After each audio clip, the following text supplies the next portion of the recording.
ஏசப்பா உங்களுக்கு சாப்பாடு ஊட்டி விடுறாங்க தான் கையால சாப்பாடு. இப்போ உங்களுக்கு என்ன தோணும்? கண்ணை மூடிட்டு யோசிக்காம சாப்பிடலாம், எந்த பயமும் இல்லாம. ஓகே, நம்பி ஹாப்பியா சாப்பிடலாம்னு சொல்றீங்க. ஓகே, இது இவங்களோட. என்னோடது என்னன்னா சொல்லட்டுமா? ஏசப்பா ஊட்டி விட்டாங்கன்னா அந்த சாப்பாடை நம்ம கையிலே வச்சு அழகு பார்க்கலான்ற மாதிரி இருக்கும். First thing. செகண்ட் திங், ஏசப்பா லிட்டரலா அவங்க அதுதான் நமக்கு பண்ணியிருக்காங்க. ஜீவாப்பம் நானே அப்படின்னா அத வார்த்தையா சொல்லாம தன்னோட சரீரத்தையும் தன்னோட ரத்தத்தையுமே நமக்கு சாப்பாடா கொடுத்துட்டு போயிருக்காங்க.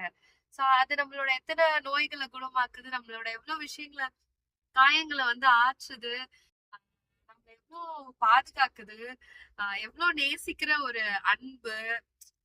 ஃபுட் வந்து நமக்கு இவ்ளோ ரிசம்லன்ஸ் கொடுக்கும்ல. இப்ப நம்ம பிடிச்சவங்க கையால சாப்பிடும்போது. சோ ஏசப்பா வந்து literally he just gave his own flesh and blood and fed us. நம்ம செமையா வாழணும் அப்படிங்கிறதுக்காக. சோ நம்ம எத்தனை பேர் வந்து இதை சீரியஸா எடுத்துக்கிறோம்? Every communion that we take, ஒரு தடவையும் கம்யூனியன் போகும்போது நம்ம என்ன யோசிக்கிறோம்? நார்மலா சாப்பிடுற சாப்பாடா யோசிக்கிறோமா? இல்ல, ஏசப்பாவே நமக்கு ஊட்டி விட்டு இருக்காங்க இந்த சாப்பாடு. ஐயோ, தன்னோட சரீரத்தையும் ரத்தத்தையுமே நமக்கு சாப்பாடா ஜீவப்பமா நமக்கு கொடுத்திருக்காங்க அப்படின்ற கிரேட்ஃபுல்னஸோட நம்ம வந்து அதை எடுத்துக்கிறோமா அப்படின்னு நம்ம எல்லாருமே யோசிக்கலாம். உங்க எல்லாரோட தாட்ஸையும் இதுல கண்டிப்பா கமெண்ட் பண்ணுங்க. ஓகேவா? God bless you all.